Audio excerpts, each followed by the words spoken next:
Si tu me dis que Rudy Garcia il a le niveau pour entraîner le Napoli, alors Balerdi il a le niveau pour jouer au Real Madrid.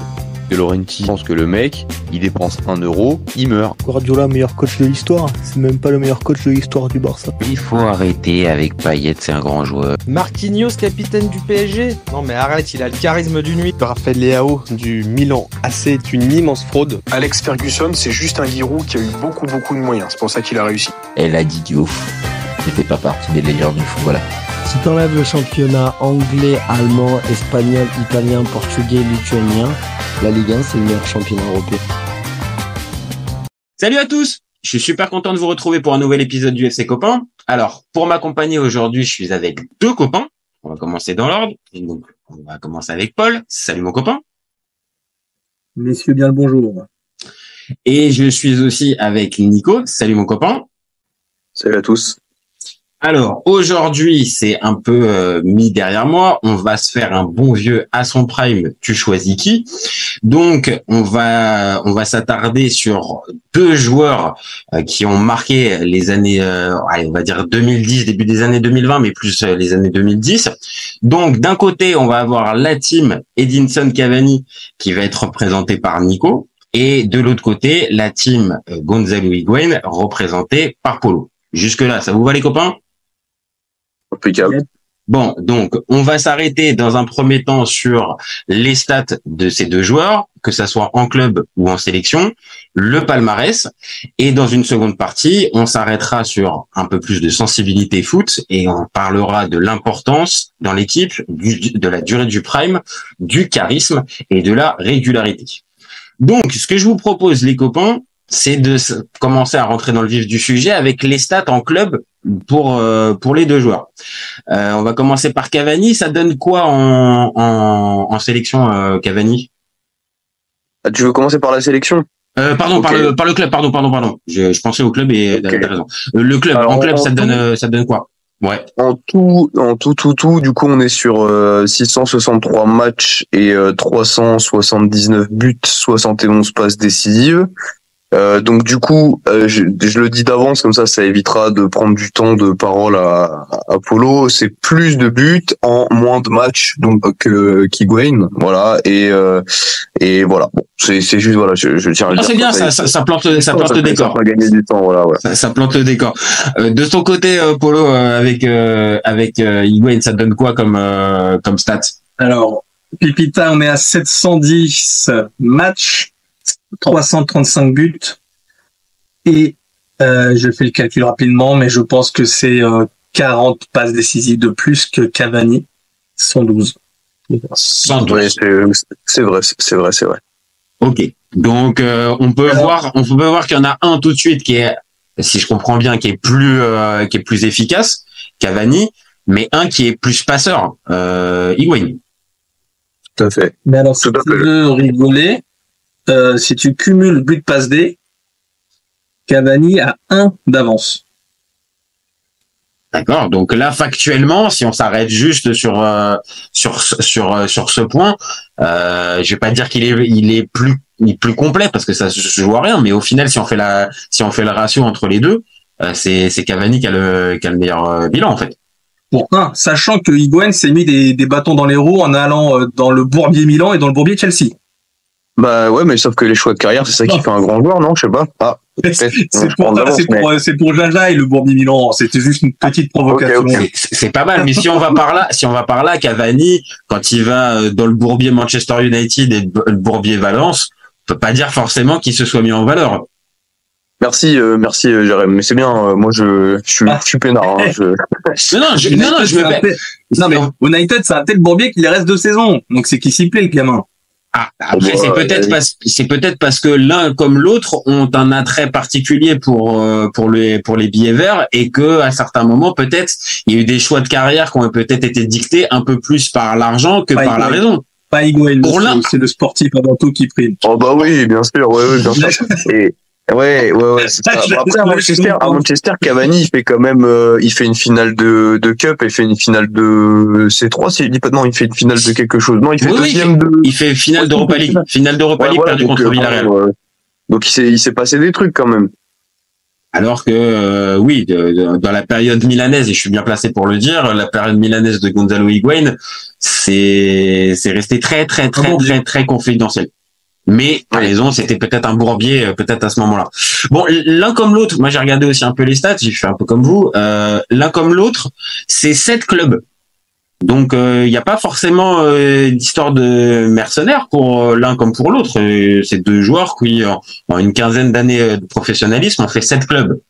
C'est raisonnable. Ouais, enfin, il y en a un qui finit en MLS et l'autre qui finit à Boca, quoi. C'est un peu plus romantique quand même. Le niveau aussi, attention, monsieur. Ouais, sur le niveau, je pense que c'est assez similaire. Par contre, je rejoins là pour le coup Nico. Sur le côté romantique, c'est un peu plus romantique de finir à Boca Juniors. Sur le côté romantique, il n'y a absolument pas photo. Que de terminer à l'Inter Miami. Ah, il y en a un qui choisit de débuter à River quand l'autre termine à Boca. Qu'est-ce que tu veux, c'est un peu... oui, ça c'est pour le clin d'œil, c'est sympa, oui. Oui, non. Par contre, quand même si il y a un léger avantage pour Cavani, bon, on peut quand même être clair, l'un comme l'autre, c'est des machines à but. Parce que j'ai regardé aussi, c'est 2 joueurs qui ont marqué plus de 100 buts dans 2 championnats différents. Ouais, c'est rarissime. Il y a que Zlatan aussi qui le fait, je crois, avec eux. Ouais, exactement. Il y a que Zlatan, en tout cas que j'ai en stat aussi pareil. Donc plus de 100 buts dans 2 championnats différents. C'est quand même sacrément costaud, hein. Oui. Ouais, c'est assez rare. Oui, tu l'as dit, hein. Maintenant, est-ce que, on va dire, vu qu'ils ont fréquenté le même championnat, est-ce qu'il y en a un qui pourra, alors forcément vous allez me dire spontanément que vous allez défendre votre poulain, mais celui qui a plus marqué la Serie A? Ah, la Serie A, c'est Higuaín, on va pas se mentir, mais c'est il a tout joué, hein. Voilà, c'est tout.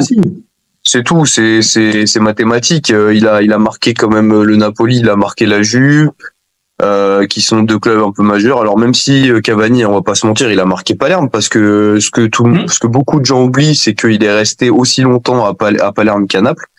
Donc il a quand même marqué le club, mais bon, c'est quand même un petit peu moins marquant que d'aller à la Juve et de remporter des... Parce qu'ils ont été quand même meilleurs, ils ont quand même été meilleurs buteurs tous les deux de Serie A. Maintenant, c'est vrai. Deux sont différents. Voilà. Maintenant, faut être clair. Là, je vais aller dans le sens de Paul pour défendre Higuaín. Le record, c'est combien? C'est 36 buts. Il marque 36 buts en une saison. Avec Immobilier maintenant. Donc ça, c'est peut-être ça aussi qui fait que ça marque plus la Serie A. Maintenant, j'ai le souvenir aussi d'un Cavani qui, dans sa période napolitaine, roule véritablement aussi sur la Serie A, et c'est vraiment une vraie gâchette de Serie A à cette époque-là. Ouais, il termine il y a une année, il termine, je crois que c'est 29 ou 30 buts, donc il a sa dernière saison. Ouais, il fait quand même une saison assez folle, on va pas se mentir. Donc oui, effectivement, là-dessus, Higuaín est un peu, on va dire que c'est un poil supérieur vis-à-vis de la Serie A, mais après, bon, on ira tout à l'heure, mais de toute façon, moi, je pense que ce qui est autant marquant, voire peut-être même plus, c'est que Cavani a quand même été le meilleur buteur d'un club, et ça, Higuaín n'a jamais pu le faire. Non, ça c'est sûr. Il a fini à combien avec le PSG? C'est quoi? C'est 100. Oh, c'est un truc de malade. Le PSG, il met 200 buts au moins, je crois, avec le PSG. Avant que Mbappé le dépasse, oui. il finit meilleur buteur de l'histoire à ce moment-là quand il quitte le club. Sachant, en fait, c'est ce que je trouve fou, et du coup, j'enchaîne avec ça. Après, je veux pas griller mes cartouches parce que quand on parlera de durée du prime, j'ai un argument sympa, je pense. Mais ce qui est dingue, c'est que il finit avec autant de buts, sachant que les premières saisons, il joue sur l'aile, donc Cavani ailier gauche, parce qu'il faut faire de la place à Ibra. Sachant que très certainement, parmi tous les buteurs qu'on a essayé de mettre ailier gauche, voilà, Cavani c'est pas Henry. Là, je pense que franchement, c'était très clairement un choix. Par défaut, un choix compliqué pour lui, un choix vraiment, choix vraiment pour dépanner. Quoi. Début, tu dis quoi, Paul? Pardon? Il en a morflé au début avec ce côté gauche, d'être mis sur l'aile avec, c'était moi les premières saisons au PSG, c'était Cavani qui était surtout connu pour ses ratés monumentaux et sa technique, alors qu'il avait une technique quand même au-dessus de la moyenne. Alors, c'est juste qu'il avait des ratés. Mais il marque quand même, hein, parce que, en regardant un petit peu les stats, Il marque beaucoup. Alors, c'est à prendre aussi en considération parce qu'à ce moment-là, le PSG, et c'est encore le cas maintenant, mais est ultra dominant dans un championnat assez faible. Donc, il faut aussi remettre un minimum en perspective ces chiffres-là. Maintenant, même en étant aligné côté gauche, il fait des saisons à 15-20 buts en championnat. Donc c'est quand même ouais non, même c'est clair, plus que ça. Enfin, c'est déjà énorme, hein, parce que t'as déjà Ibra à ce moment-là qui met sa valise de buts. Donc il est arrivé à marquer 15-20 buts quand t'es aligné côté gauche dans un schéma qui est pas bon pour toi. Ça c'est vrai, c'est un dépassement de fonction qu'on n'a pas vu chez Higuaín, parce que Higuaín a toujours été aligné comme neuf ou comme. Bien sûr. Et j'ajoute un truc, c'est que tu dis effectivement, bon, le PSG roule sur la Ligue 1. Les 2 premières saisons, je crois qu'il fait 2 saisons et demie ailier gauche quasiment, donc c'est quand même beaucoup. En Ligue des Champions, il met 4 buts en 8 matchs la première année, il met 6 buts en 10 matchs la deuxième année. D'accord, donc c'est là, enfin c'est quand même fou. Moi je trouve ça assez fou. Bah ça montre encore une fois un dépassement de fonction. Maintenant, comme je te disais, Polo, est-ce que toi, t'as la sensation qu'à un moment donné, Higuaín a élargi un peu sa palette, on va dire jouer un petit peu différemment. J'ai le souvenir quand même que c'est pas que le neuf que tu alignes est un peu à la Pipo ou Trezeguet. Mais par contre, ce dépassement de fonction, non, j'ai pas le souvenir chez Higuaín. Ah non, mais ça aurait été un cas impossible de le voir à la Juve comme un Mandzukic mis sur l'aile. Enfin, c'est pas du tout le type de joueur. Alors que pourtant, dans les stats, il participe plus au jeu qu'un Cavani. Bah oui, t'as sorti les passes, et puis même la stat des passes. Les ballons, les moyennes de passes par match, il est dernière saison au Napoli, il est à 26, quand Cavani, il est sur je crois qu'il est à 15 ou un truc du genre, et en passe clé, il est devant aussi, en dribble réussi, il est devant aussi. Donc, c'est juste lui, c'est vraiment son rôle d'axial, et en fait, son jeu, c'est la surface et du jeu de remise. Et là je vais dans ton sens. En vrai, Paul, c'est clair, surtout pour l'avoir bien vu au Napoli à l'époque. Alors il l'a moins fait à la Juve après parce que Allegri le cantonnait vraiment un rôle de neuf beaucoup plus. Il avait 10 balles autour, quoi. Ouais, voilà, c'est ça. Il était peut-être entouré différemment aussi, peut-être. Il y a Allegri oui, enfin je pense que c'est surtout lié au style de jeu que voulait imprimer Allegri, parce qu'il y avait aussi des très bons footballeurs au Napoli, mais ça l'empêchait pas de décrocher. En fait, au Napoli, et notamment quand il se sentait vraiment bien, c'est-à-dire les 2 dernières saisons, il était en capacité de décrocher et parfois de jouer faux neuf. Ouais, j'ai la sensation, de liberté, vachement de liberté sur le terrain, et il couvre un peu tout le front de l'attaque. Maintenant, cantonné sur le côté gauche, comme on l'a dit pour un Cavani, non. Ah non. Mais une débauche d'énergie. Oui, franchement, faux neuf, ouais. Franchement, il a été en capacité de jouer, alors pas vraiment sur le papier faux neuf, mais il décrochait, il était en capacité de donner des bonnes passes, de se reculer un peu sur le terrain, et pour avoir, donc, à l'époque, il avait fait moins Cavani, peut-être, naturellement, voilà. Peut-être. Oui, voilà, je me souviens, il plus de passes de Cavani, reculer un peu et d'avoir Insigne, Mertens ou Caïron devant lui, en fait, pour pouvoir leur donner des passes. Chose que, bon, après, ça a disparu à la Juve, mais je pense que c'était plus lié à l'entraîneur. Et à l'Inter Miami, il donne des passes D aussi, et il a un rôle de neuf. Bon, comme il peut plus prendre la profondeur, de toute façon, c'est fini. Donc, du coup, il est en capacité aussi d'être quand même un poil plus reculé parfois, quand même. Il fait quand même, alors c'est loin de son prime, mais au Real, il fait quand même une saison à 12 passes D.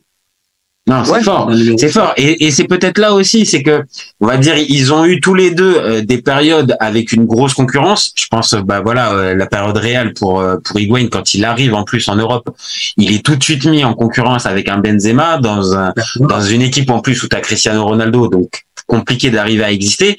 Et mine de rien, c'est pareil. On l'a dit en tout début du débat, il met plus de 100 buts en Liga. Donc plus de 100 buts avec le Real, ça montre quand même que malgré la concurrence, ces 2 joueurs-là, ils ont été capables de scorer, comme on l'a dit, assez. Ça a été des joueurs résilients, ouais. Ça a été des joueurs résilients, que ce soit Higuaín au Real et que ce soit Cavani au PSG, qui ont été mis dans des positions qui n'étaient pas forcément confortables. Ils ont réussi quand même à être performants. Ça, c'est clair que c'est, on va dire, un match nul à ce niveau-là. Ils ont réussi à le faire. Ouais. Maintenant, si on s'arrête un peu plus, là, on reviendra aussi un peu quand on parlera aussi des différentes étapes dans les clubs. Mais si on s'arrête là un peu plus sur la sélection, au niveau des stats, ça donne quoi Higuaín en sélection, Polo? 31 buts, 75 sélections. Ouais, on est quasiment à du 0. On n'est pas loin, on a un peu moins du 0,5 buts par match. Donc un but tous les deux matchs, ok. Et du côté de Cavani, ça donne quoi, Nico? On est à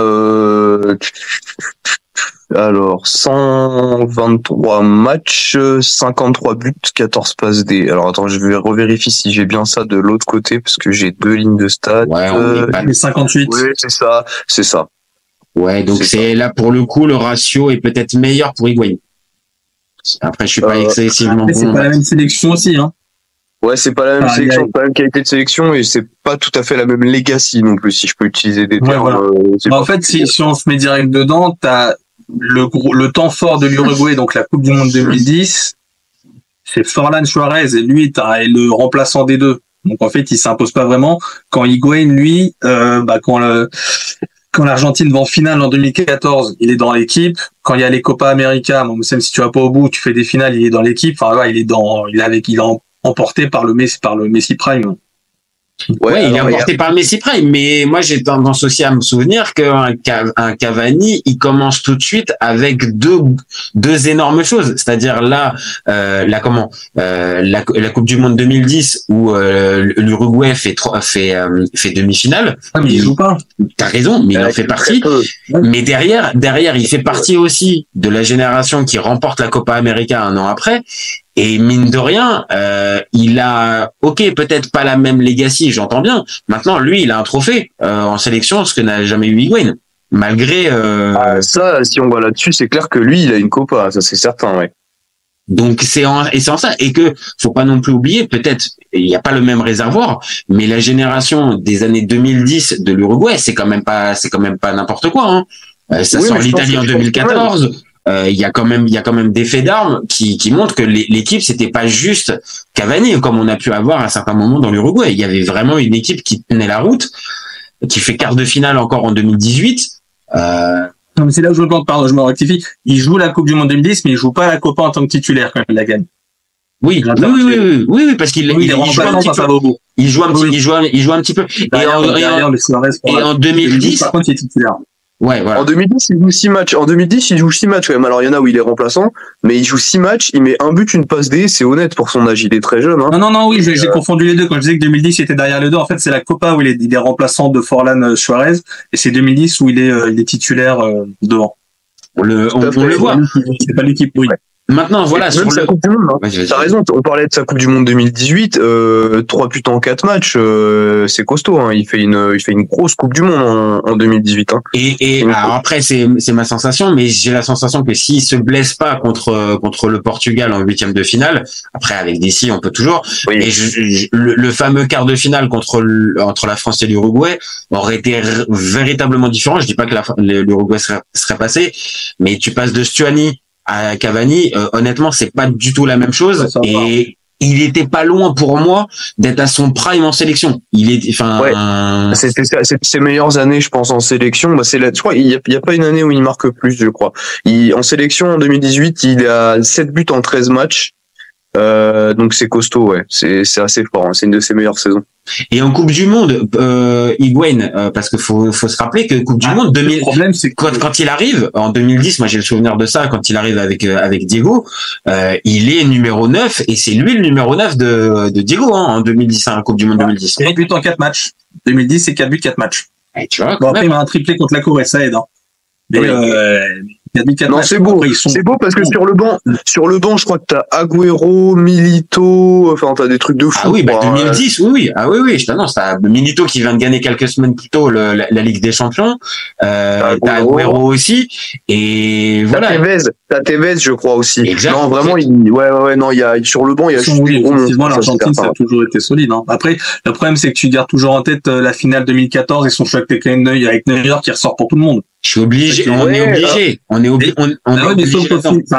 À côté de ça, c'est lui qui te qualifie contre la Belgique aussi. Tu gagnes 1-0, c'est lui qui va te le mettre. Souvent quand je défends Higuaín, parce que ça m'arrive, des soirs où je suis un peu faible, mais quand je le défends, je parle souvent de cette demi contre la Belgique où il est très bon. Attends, t'es sûr que c'est pas la demi? Non, un quart. C'est quart. La Belgique, il fait pas demi. 2014, c'est quart. Ouais, c'est quart contre la. Ah oui, non, c'est la. Et demi, c'est contre les Pays-Bas, ça se termine au penalty. Ah voilà, c'est ça, oui, c'est ça. Du coup, oui, non, ce match qui est quand même un quart de finale de Coupe du Monde, c'est lui qui qualifie l'Argentine. Il est bon, il y a pas que son but, il est bon dans ce match. Donc voilà. Par contre, après sa finale, c'est une catastrophe. Sa finale, c'est une catastrophe. Il loupe l'immanquable, il joue à côté, il a peur. Enfin, ça se sent qu'il est pas du tout au max de ses capacités parce que il va pas se mentir, il s'est fait un peu dessus, quoi. Bah, est-ce que c'est ça? Moi, ça n'a pas été le seul, hein. Maintenant, si je suis très honnête, pour le coup, Cavani aussi, Paul l'a dit tout à l'heure au tout début, on se rappelle aussi de certains ratés monumentaux de Cavani. Maintenant, est-ce que c'était dans les mêmes conditions pour le même type de match? J'ai moins la sensation que, comme tu viens de le dire, l'événement qui est trop important, la pression trop importante, il y arrive pas. J'ai pas ça Cavani. L'Argentine en finale de Coupe du Monde avec toute la pression. Bon, maintenant ils l'ont gagné, mais la pression que t'avais, c'est pas que je disais, c'était pas le seul qui se rate en finale, hein. Non. Robben 4 ans avant contre l'Espagne en finale, il rate son face-à-face contre Casillas. Après, dans les moments marquants, plus positifs du coup, t'as la Copa 2016, la Copa América, où ça fait finale. Il claque doublé en quart de finale contre le Venezuela pour le 1-0 et pour le 2-0, et il claque, bon là c'est pour le 3-0, le 4-0, mais il claque le doublé aussi en demi-finale contre les États-Unis. Ouais, mais qu'est-ce qui se passe en finale? Ah bah en finale, comme il tombe sur le Chili, encore une fois, il passe tous à côté. Et je vais pas te mentir, tu viens de me donner, encore une fois, hein, j'essaie d'être objectif, les deux sélections que tu m'as dit, Venezuela, États-Unis, c'est pas des adversaires. J'y peux rien, si elle est claquée, cette édition, elle est claquée, j'y peux rien, moi. Oui, non, mais je suis d'accord. Non, mais ce que je veux dire par là, c'est que quand, par exemple, on sort des matchs marquants pour Cavani en sélection et qu'on parle, par exemple, de ce Portugal-Uruguay, tu vois, c'est un 8e de finale de Coupe du Monde. Ah oui, mais il y a un truc. Là, tu m'as sorti. Dans le même temps, on va te dire. Après cette Copa, on va te dire Messi il a porté l'Argentine sur son dos sur cette Copa. Bah il a joué en poule Chili, Panama, Bolivie, Venezuela, États-Unis, Chili.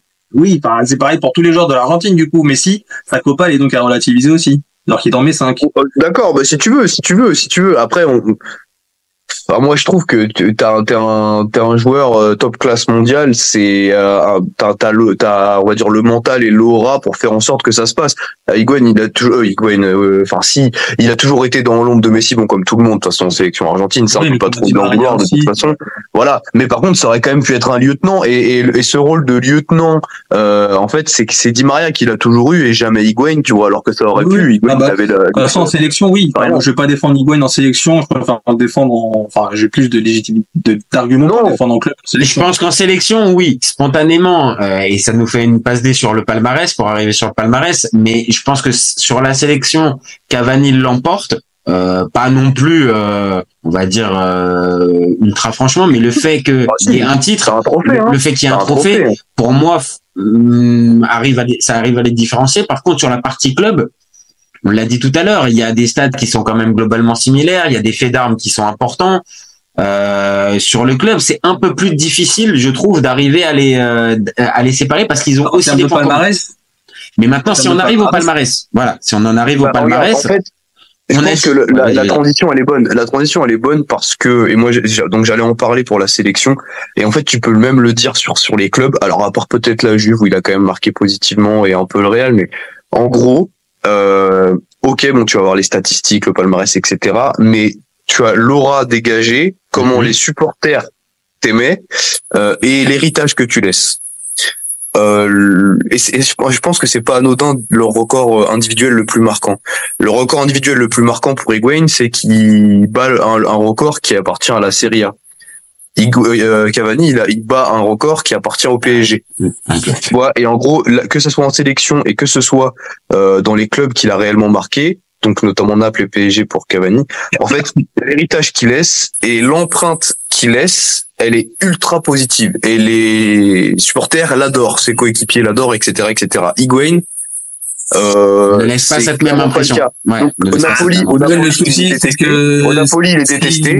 À Milan, il est détesté. Et en Argentine, il a été porté responsable des deux finales manquées.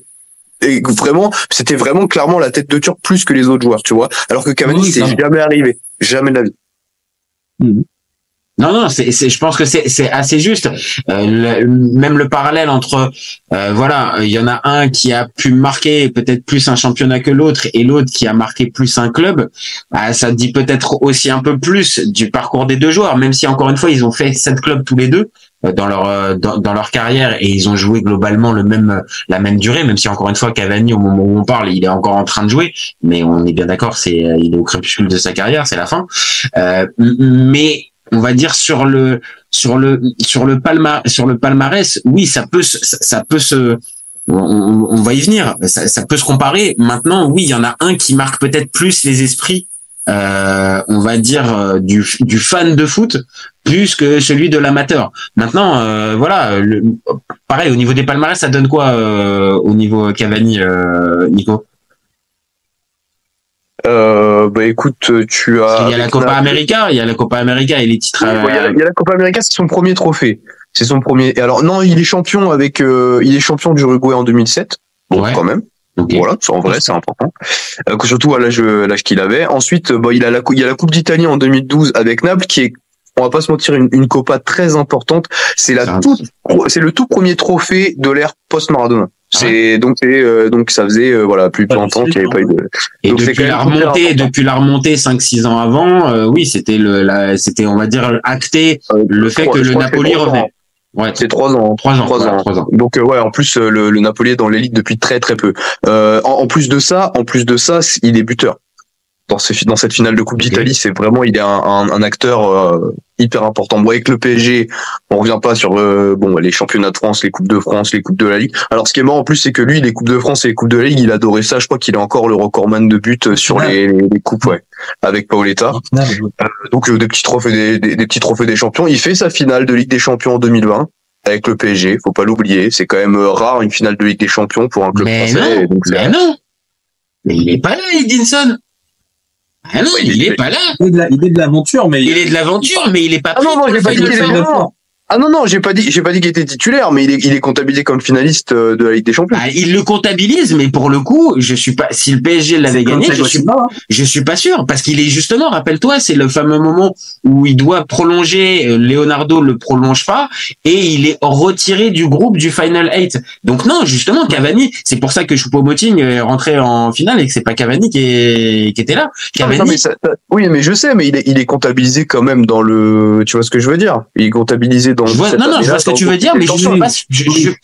Est-ce que factuellement, non, mais là, c'est moins marquant. C'est moins marquant. Non, mais c'est moins marquant. Et de toute façon, c'est pas un trophée, donc c'était juste pour la petite, tu vois, le petit truc en plus. C'est pas marquant, mais c'est quand même à noter. Après, Manchester United, on l'a dit, lui, c'est pareil. Là, il se foire. Alors vice-champion quand même en 2021, je crois. Donc pour Manchester United, en vrai, c'est quand même c'est une belle perf. Voilà. Et il y a finale. Finale de Copa Libertadores en 2023 aussi, donc la fin de carrière elle est un peu plus en demi-teinte, mais en vrai jusqu'au PSG l'armoire à trophées elle est bien remplie quand même. Je crois qu'il y a combien je m'étais amusé à compter, c'est un truc de fou, il y a 1, 2, 3, 4, 5, 6, 7, 8, 9, t'as 9 coupes. Non 10 avec si tu rajoutes la Copa en c'est comme une folie. Il a 10 coupes, c'est une folie. En même temps, à partir du moment où il est dans le moment où le PSG rafle Coupe de la Ligue, Coupe de France tous les ans, ça garde vite. Ouais, tu t'en mets déjà 2 dans la poche, tu t'en mets 2 dans la poche par an, tu vois, donc ça peut aider. Ouais, mais tu vois, ces dernières années, c'est moins le cas. Le PSG a l'air beaucoup. C'est vrai. Et en plus, je crois que, sans mentir, donc sur les 9, et puis il y a une finale en plus en 2019, donc je sais pas, donc sur les 10 finales de Coupe de France, Coupe de la Ligue confondues, je pense qu'il marque pas loin de à chaque fois. J'ai souvenir de Cavani marqué en finale, il a peut-être, j'ai pas les stats là, mais je suis sûr qu'il a marqué, je sais pas, au moins 6 ou 7 fois sur 9. Il est tout le temps buteur en finale. J'ai des souvenirs, oui. J'ai des souvenirs qui me reviennent, oui. Ça me dit, ça me dit des choses. Oui, en Coupe de France, on dit, oui. Ça, contre une équipe qui voilà. Voilà. Bon, du côté de Paul, ça donne quoi au niveau Higuaín, Alors, Argentine, du coup, finaliste de 2 Copas et d'une Coupe du Monde. Ok. Donc, il est de la génération maudite, on va dire. Ouais. On va remonter avec Chelsea, où il est vainqueur de la Ligue Europa en jouant 24 minutes. En demi-finale retour, il joue quand même. C'est pas loin de la finale. Il joue la demi-finale retour. Voilà. Donc ça, c'est cadeau. 24 minutes de jeu, il a réussi à se gratter une coupe d'Europe pour 24 minutes de jeu en étant arrivé au 31 janvier. Ah non, mais alors là, celle-là, elle est belle. On a, avec le Real, pendant qu'il y en a un qui gagne le championnat d'Uruguay en 2007, il y en a un qui gagne la Liga. Ouais, mais Voilà, c'est pas la fédération. C'est cadeau. Ok. Il gagne, non, il gagne pas quelque chose avec River? Non, il y a rien. Non, j'ai rien avec River. Donc j'ai 3 Ligas, 2007, 2008, 2012. J'ai une Coupe d'Espagne en 2011. J'ai 2 Super Coupes d'Espagne, du coup, où en plus, il marque parce que c'est Super Coupe encore aller-retour à l'époque. Ouais. Ah oui. Et donc, Souvent contre le Barça en il marque plus. à chaque fois. Il marque en 2008 au retour, je crois, contre Valence. Et il marque contre Barcelone au retour aussi en 2012. Donc ça, Espagne, on est à 6 trophées. On a la Serie A avec le Napoli où il gagne la Copa en 2014. Il gagne la Super Coupe en 2014 en mettant un doublé contre la Juve en finale. 2-2, je m'en souviens. Ouais. Dont le dernier à la 118e, il va arracher les tirs au but. On a 3 titres de champion avec la Juve 2017, 2018, 2020. On a 2 Coupes d'Italie avec la Juve. On a une finale de Ligue des Champions avec une passe D pour Mandzukic, si on s'en souvient. Voilà. Bon, au final, c'est assez. Alors, il y a on l'a dit au début, il y a la Coupe d'Europe. Il y en a un qui remporte une Coupe d'Europe. Je sais pas s'il la soulève, parce qu'il est sur le banc, je crois, pour la finale, mais il y a moins qu'il la soulève. S'il est sur le banc, il la soulève à un moment donné. Il y aura forcément une photo avec Gonzalo Higuaín. Donc, factuellement, c'est là où, encore une fois, et c'est toujours intéressant de prendre le palmarès, mais de détailler aussi, parce que factuellement, il y a une Coupe d'Europe, mais est-ce que réellement, il y a un impact et il y a un souvenir de Higuaín avec cette Coupe d'Europe? Non. Maintenant, il y a ce détail-là. Ni l'un ni l'autre ont une Ligue des Champions.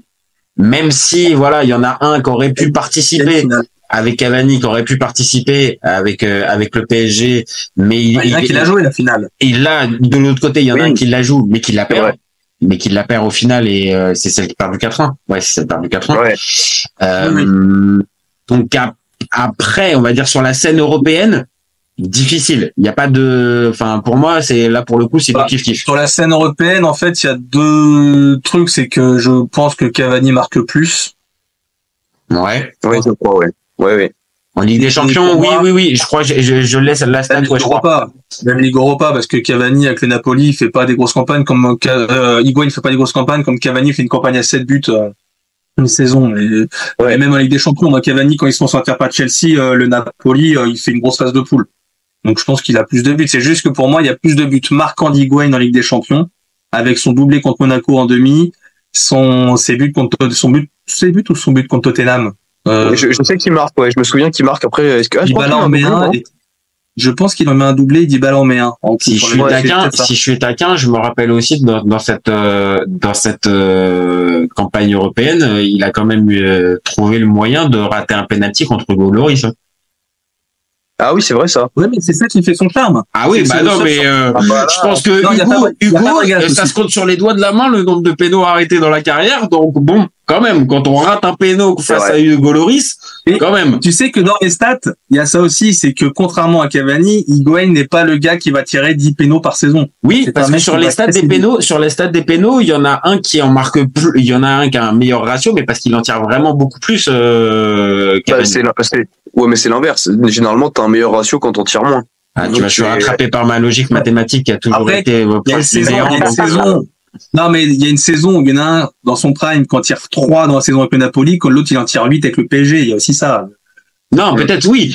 Voilà. Maintenant, sur la scène européenne, on vient de le voir, c'est difficile d'arriver à les différencier. Maintenant, sur la scène domestique, enfin sur la scène nationale, en termes de type de champion, c'est quasi similaire entre ceux de Higuaín et ceux de Cavani. C'est tout bon. Tout dépend parce que Cavani, t'en as donc t'en as 6. T'as 6 titres de champion de France. Et donc effectivement, le PSG à cette époque-là, il est ultra dominant en Ligue 1, mais de l'autre côté, Higuaín, il gagne avec la Juve à une période où la Juve et la Serie A, c'est un peu le même rapport, quoi. Après, il y a Madrid. Après, il y a Madrid, c'est vrai. Après, Polo, voilà, c'est ce que j'allais te dire. Il y a gagné dans non seulement Madrid, non seulement il y a Madrid, mais il y a un truc marquant, c'est que le premier titre d'Higuaín avec le Real, il se joue à la 89e minute de la 38e journée. Non, ça c'est vrai. Il a gagné 4-3 contre l'Espagnol avec le but d'Higuaín. C'est Higuaín qui met le but du titre. Ça c'est vrai. Là pour le coup, je l'avais pas, tu vois. Je me rappelais plus de ça. Égalité de points avec le Barça et tu passes à la diff. Et c'est Higuaín qui va te planter le pion à la 89e. Ouais, donc il est quand même marquant aussi dans des titres remportés avec le Real. Et alors du côté de la Juve, peut-être il est très bien entouré et tu repenses pas forcément à lui directement, mais il est un pion essentiel à un moment donné de cette Juve parce qu'il arrive à porter. C'est un pion essentiel, c'est le meilleur buteur à son arrivée, oui. Ouais, quand il a. Ouais. Oui, je me souviens. Je sais plus. Il y a son but. Tu te souviens son but contre l'Inter dans l'année où justement c'est encore à tout toucher avec le Napoli. L'Inter mène 1-0, puis passe à 10 contre 11 ou était déjà à 10 contre 11 et puis t'as Higuaín qui marque en toute fin de match et qui. Le but de la victoire. Et c'est ce qui fait basculer le titre surtout, je crois, parce que je pense que si la Juve ne gagne pas ce match, le Napoli est champion. Et parce que derrière Napoli perd, Napoli qui perd derrière. C'est ça qui prend un coup, on va dire, de l'hôtel. Les mecs regardent à l'hôtel et. Tout à fait. Donc effectivement, ouais. Et tu vois cette importance-là dans l'équipe, hormis quand Ibra part du PSG, j'ai pas le sentiment que Cavani est pour défendre Cavani, c'est qu'il n'a pas vécu des championnats si serrés, lui. Non, peut-être. Il a mis des buts importants. Toi, le Marseille, quand il va chercher l'un partout, le coup franc contre Marseille au Vélodrome et tout. Mais c'est juste que non mais, je suis désolé, mais c'est le but par camp. Enfin, Cavani, en Money Time, t'es à 10 contre 11. Mais t'as aussi le match. Alors, ok, ça reste, on est plus sur le championnat, mais l'année où Monaco est champion, je crois qu'il y a la finale de la Coupe de la Ligue, c'est contre Monaco. Justement, et tout le monde se dit que PSG va prendre une danse à chaque qu'ils viennent de se faire sortir de la Ligue des Champions. Et le match de Cavani et du PSG contre Monaco, il y a une masterclass. Oui. Il y a 4 ans, je crois, un truc comme ça. Voire même plus. De mémoire, je pensais qu'il y avait 5 ou 6. Enfin, pour moi, il s'était fait exploser Monaco ce soir. Ouais, et Cavani met une reprise de volée complètement folle et tout. Enfin, voilà, il y a un match qui est assez fou. Donc oui, peut-être que alors et encore faudrait voir, il y a certaines années quand même où PSG champion, ça arrive une fois ou deux, je pense que c'est un peu plus serré, mais effectivement rien à voir avec la course Juve Napoli et t'as le Lyon qui perd à Caen à 36e là qui est dans le coup. Est-ce que c'est juste avant Cavani ou c'est quand Cavani est là? Non, mais bon, j'ai quand même aussi des souvenirs où le PSG est champion à 4-5 journées de la fin, colle d'un 9-0 à 3. Donc je me rappelle aussi d'écart aussi assez suffisant. Et encore une fois, c'est même pas forcément tant sur l'écart, c'est plus sur le souvenir en fait de ce qu'a laissé Cavani dans ces championnats. Évidemment, joueur important, mais peut-être moins indispensable que Higuaín dans l'obtention de ces titres en fait. Ah, je suis pas du tout d'accord. Parce qu'Higuaín, qu'est-ce qu'il a apporté à la Juve? Rien. En fait, Higuaín, factuellement, déjà, première saison, c'est quoi? C'est 30 buts. C'est pas ça le truc. C'est que, en fait, c'est 24 en championnat. Avant et après Higuaín, en fait, la Juve, il s'est rien passé de marquant. Ils ont gagné des championnats, ils le faisaient déjà. Ils avaient déjà un buteur qui marquait, enfin, potentiellement, ils avaient des buteurs qui pouvaient marquer. Et ben, il marque, il fait pareil. Il leur fait pas gagner avec des champions, il leur fait pas passer un cap. Et après, la Juve, a eu un autre neuf, tu vois. Donc, il a pas, pour moi, l'impact qu'il a eu à la Juve, à part de continuer le fait qu'il gagne des championnats. Je sais pas si c'est si marquant que ça en fait. Alors que je pense que Cavani il fait partie quand il arrive au PSG et à Naples en fait aussi les deux.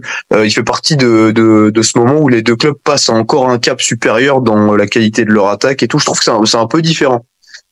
Non, c'est plus encore une fois, c'est dans la sensation que voilà, Higuaín, même si j'entends ce que tu dis, c'est-à-dire que l'équipe était bien articulée, il s'est mis dans le puzzle et on va dire il a pas surperformé ou il a pas ébloui tout le monde de sa classe. Maintenant, n'empêche, comme l'a dit Polo, c'est 24 buts, 24 en championnat, 6 en Ligue des Champions. Ok, ça peut être aussi que des stats, mais factuellement, il a rempli, il a fait le taf.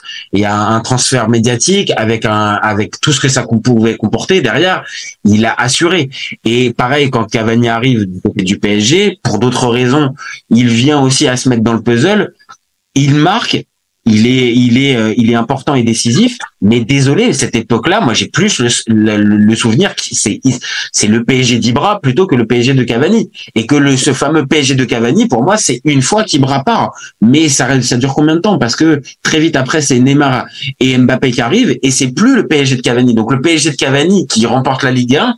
Le PSG de Cavani? Pas trop ça, pas énorme. Le PSG de Cavani, c'est quand Monaco est champion. Pas que. Ah non, mais il n'y a pas encore Neymar, là. Il n'y a pas encore Neymar qui est là. Il n'y a pas, en 2017, c'est 2017, Non, c'est sa meilleure saison avec le PSG. Sa meilleure saison avec le PSG, 2016-2017. Oui, mais c'est 35 buts en championnat ou 36 buts. La première saison d'Emery, il n'est pas champion. Ça m'étonne qu'il soit pas champion. Monaco qui est champion, 2016-2017. Ah non, alors, c'est peut-être pas sa première saison sans Ibra, mais en tout cas, la saison où il score le plus, lui, où il a 49 buts et ses compètes, c'est le Monaco de Mbappé qui est champion. Bah, ça nous fait une, ça nous fait une, enfin, vas-y.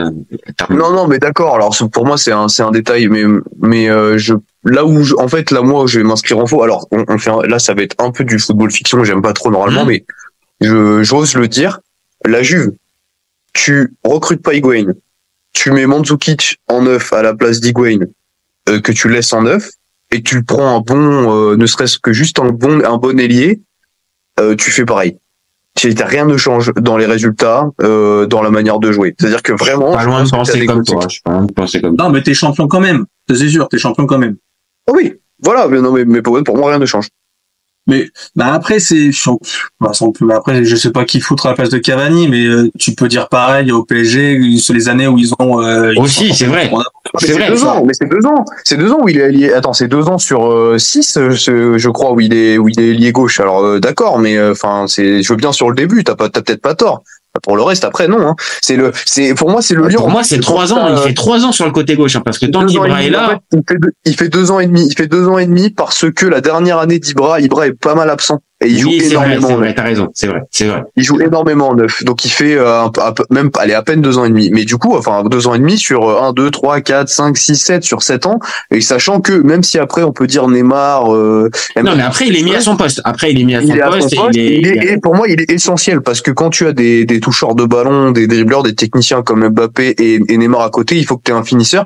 Et je pense que ça c'est pareil, hein, c'est ce que je pense. J'ai des arguments pour quand même l'avancer, mais le PSG n'a jamais connu dans son histoire de trio d'attaque aussi performant que quand il y avait ces trois-là. Je pense qu'ils étaient hyper complémentaires, monstrueusement forts, et je pense que le PSG n'a jamais connu une attaque aussi forte que Neymar, Mbappé et Cavani. Alors quand ils sont plus ou moins tous les trois à leur prime en plus.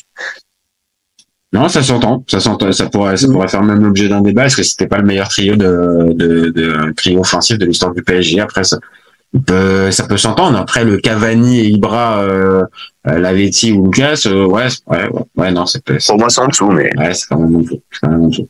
Bon, au final, ça va nous faire une passe décisive sur un peu la sensibilité foot. Si tu lui enlèves la vitesse, Vinicius est un joueur moyen. Mbappé est là pour les pépettes et pas forcément pour la compète. Si tu me dis que Rudi Garcia il a le niveau pour entraîner le Napoli, alors Balerdi il a le niveau pour jouer au Real Madrid. Je rappelle Léao du Milan AC est une immense fraude. Deschamps est jamais aussi bon que quand il fait du Deschamps, de la rigueur. Le débat qui est le meilleur entre Messi et Maradona, alors qu'on sait tous que le meilleur 10 argentin c'est Riquelme. Moi je conseille aucun joueur d'aller au PSG déjà de base. Parce que Laurenti pense que le mec, il dépense 1 euro, il meurt.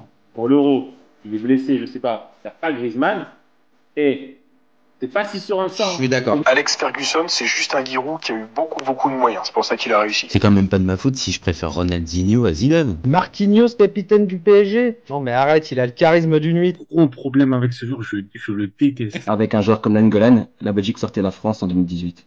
Et là, Didio, il fait pas partie des meilleurs du football. À son prime, je te confirme que Hatem Ben Arfa n'a rien à envier à Lionel Messi. Entre un choc de Ligue 1 et un choc de MLS, je regarde la MLS. Je trouve que la feinte est grillée quand même, tu vois. J'ai pas peur de dire que Bouna Sarr, à son prime, Il avait 4 cafous dans chaque orteil. Guardiola, meilleur coach de l'histoire. C'est même pas le meilleur coach de l'histoire du Barça. Mais il faut arrêter avec Payet, c'est un grand joueur. Si t'enlèves le championnat anglais, allemand, espagnol, italien, portugais, lituanien, la Ligue 1 c'est le meilleur championnat européen. Heureusement, il y en a un avec un style différent, Diego Simeone. Cet été, il y avait encore des mecs pour dire que Mourinho c'était l'entraîneur parfait pour le PSG. D'un moment, faut arrêter d'avoir un temps de retard. Merci pour les travaux, Kylian. Maintenant, tu peux aller au Real. Pour moi, Giroud est un meilleur neuf que Benzema. Pour moi, Neymar, je suis désolé, mais c'est vraiment le meilleur joueur du monde de poker. Totti, pour moi, c'est un meilleur joueur qu'Alessandro Del Piero. En 2023, j'ai plus confiance en Franck Hez que Max Allegri.